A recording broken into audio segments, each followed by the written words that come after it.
नमस्कार। आज जिस टॉपिक पे हम बात करने वाले हैं वो है महाराणा कुंभा की सांस्कृतिक उपलब्धियाँ। महाराणा कुंभा न केवल एक सफल शासक और विजेता थे, बल्कि उनके व्यक्तित्व में साहित्य, संगीत और कला की त्रिवेणी का अद्भुत समन्वय भी था। सांस्कृतिक दृष्टि से भी यह काल मेवाड़ के इतिहास का स्वर्ण युग था। वे एक अच्छे निर्माता और साहित्यकार थे, साथ ही कलाकारों और साहित्यकारों के आश्रयदाता भी थे। महाराणा कुंभा के युग की सांस्कृतिक उपलब्धियों का महत्व सर्वाधिक है। वे केवल तलवार के धनी ही नहीं थे, बल्कि सांस्कृतिक क्षेत्र में भी उनकी पर्याप्त अभिरुचि थी। कुंभा वास्तुकला या स्थापत्य कला के मर्मज्ञ थे। उनकी स्थापत्य कला को हम दो भागों में बांट सकते हैं, मुख्य रूप से मंदिर निर्माण और दुर्ग तथा भवनों का निर्माण। मेवाड़ में मंदिर निर्माण की एक परंपरा बहुत ही प्राचीन और गौरवपूर्ण रही है। कुंभाकालीन मंदिरों का निर्माण नागर शैली के शिखरों से अलंकृत तथा ऊंची प्रासाद पीठ पर अवस्थित है। उनके कार्य के 3 प्रमुख केंद्र थे, कुंभलगढ़, चित्तौड़गढ़ और अचलगढ़। उनके मंदिरों में प्रायः भूरे रंग का वलुहा पत्थर का प्रयोग हुआ है। उसमें सादे गर्भगृह, अर्धमंडप, सभा मंडप, प्रदक्षिणापथ एवं आमलक युक्त शिखर पाए जाते हैं। गर्भगृह के द्वार, खंडों, मंडप की छतों एवं स्तंभों पर सुंदर मूर्तियां तथा कला के अन्य शुभ प्रतीकों का प्रयोग हुआ है। बाएं भाग में भी प्रासाद पीठ एवं मंडोवर पर सुंदर कलाकृतियां प्राप्त होती है। बाहर की प्रधान ताकों में विष्णु के विविध रूपों का अंकित करने वाली भव्य मूर्तियां हैं, जो तत्कालीन कला समृद्धि की परिचायक हैं। उनके राजकीय सूत्रधार मंडन ने स्पष्ट कहा है कि पाषाण के मंदिर बनाने से अनंत फल की प्राप्ति होती है। कुंभा के मंदिरों में कुंभ स्वामी और श्रृंगार चंवरी के मंदिर प्रमुख हैं। इसमें चित्तौड़ दुर्ग स्थित कुंभ स्वामी का मंदिर सबसे पुराना है। यह मंदिर कीर्ति स्तंभ के पास है। इसका निर्माण 1445-46 के आसपास का है और इसे मध्यकालीन मंदिर स्थापत्य का उत्कृष्ट उदाहरण माना गया है। इसी प्रकार महाराणा कुंभा ने अचलगढ़ के समीप कुंभ स्वामी का मंदिर भी बनवाया, जिसमें विष्णु के 24 अवतारों की प्रतिमाएं लगी हुई है। उदयपुर से 13 मील दूर स्थित एकलिंगजी मेवाड़ नरेशों के इष्टदेव है। कुंभा ने यहाँ पर भी अपने इष्ट देव के निकट ही मूल मंदिर की पूर्व दिशा में कुंभ मंडप का निर्माण कराया। यह मंदिर आजकल अज्ञानवश मीराबाई का मंदिर कहलाता है। स्थापत्य कला का संबंध मूर्ति कला से भी काफ़ी घनिष्ठ है। कुंभा के काल में मूर्ति निर्माण में भी बहुत उन्नत दिशा में प्रगति हुई थी। चित्तौड़गढ़ दुर्ग में निर्मित कीर्ति स्तंभ तो भारतीय मूर्तिकला का शब्दकोश ही है। इसे हिंदू देवी देवताओं का अजायब घर भी कहते हैं। संपूर्ण कीर्ति स्तंभ में अनेक देवी देवताओं की मूर्ति लगी हुई है।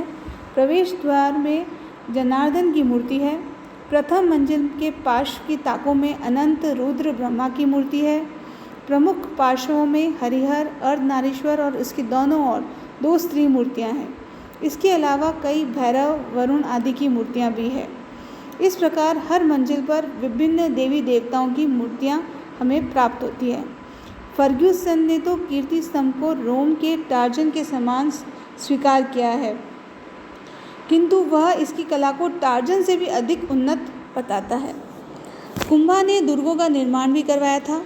ऐसा माना जाता है कि मेवाड़ के 84 दुर्गों में से 32 दुर्ग अकेले कुंभा ने निर्मित करवाए थे। इसमें सामरिक महत्व को सबसे ज़्यादा ध्यान दिया गया। अपने राज्य की पश्चिमी सीमा और सिरोही के बीच में कई तंग रास्तों को सुरक्षित रखने के लिए नाकाबंदी की और सिरोही के निकट बसंती दुर्ग का निर्माण कराया।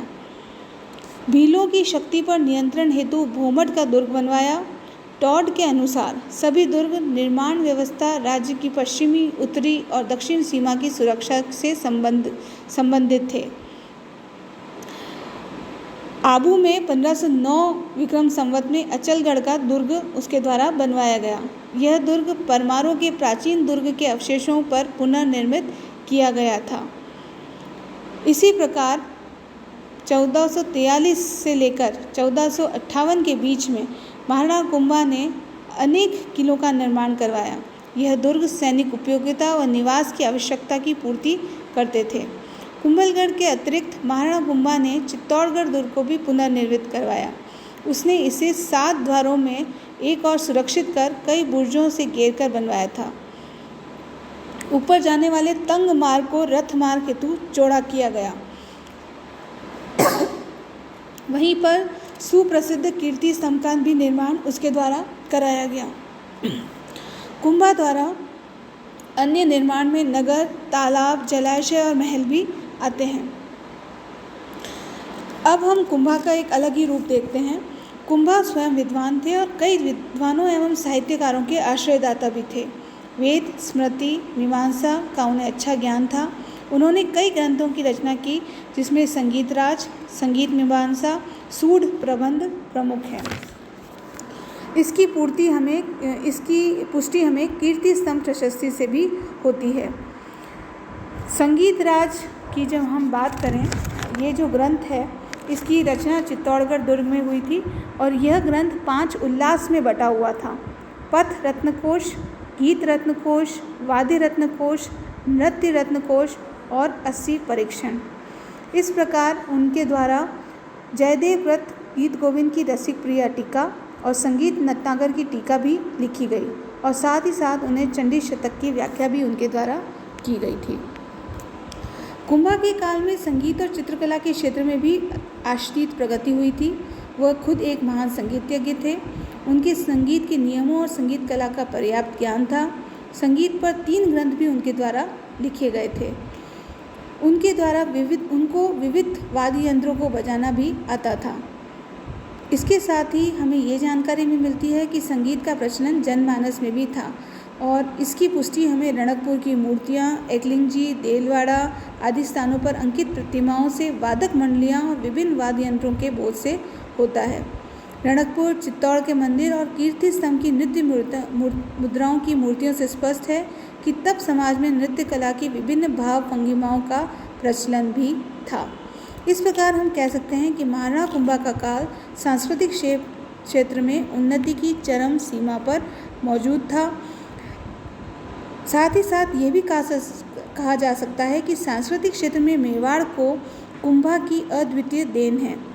वास्तव में कुंभा के व्यक्तित्व में कटार, कलम और कला का सुंदर संगम देखने को मिलता है।